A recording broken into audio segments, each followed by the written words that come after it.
In the sun-kissed town of Qasreen in Tunisia, where the desert winds carried ancient secrets and the olive trees whispered prayers into the sky, lived a young woman named Nawal Zahiri. Her life was a tapestry stitched with mistakes and regrets, woven in the shadows of choices she wished she could undo. The people of Qasreen spoke her name in hushed tones, with judgment sharp enough to cut stone. Nawal walked through each day with her head bowed, carrying a storm inside her chest.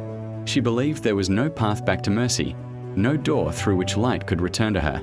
One scorching afternoon, as the air shimmered with heat, Nawal wandered far beyond the town, toward an abandoned well nestled beside a cluster of trembling palm trees. Her thoughts were tangled, her heart heavy. Suddenly, she heard a desperate sound, raspy, trembling, almost broken. A dog, thin as a forgotten shadow, dragged itself toward the well. Its tongue hung dry, its steps staggered as though death walked behind it. It peered into the well, but the water lay too far down for its trembling body to reach.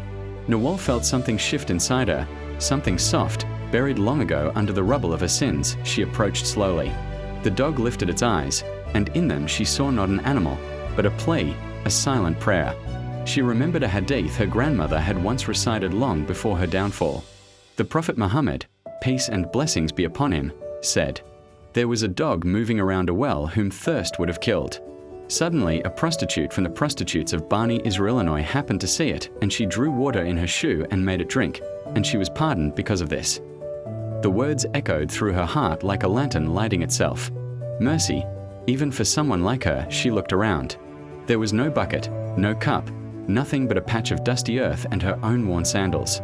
Without hesitation, she slipped off one shoe and knelt at the well. She lowered it with a trembling arm, the rope biting into her palm. Again and again she tried, until at last the shoe returned filled with a small, shimmering pool of water. She placed it before the dog. It drank as though life itself had returned to its body. When it finished, it wagged its tail weakly, resting its head against her knee, as if offering a silent thank you. Tears welled in Nawal's eyes and fell onto the thirsty earth. On her walk back to Qasreen, she felt something she had not felt in years: lightness, hope, a quiet cleansing inside her chest. She realized mercy is not a mountain we must climb. Sometimes it begins with a single drop of compassion. And the people of Qasreen would later say that Nawal walked differently after that day, more like a rising dawn than a fading shadow. For she had learned that a single act of kindness can open the gates of forgiveness, even for the most wounded soul.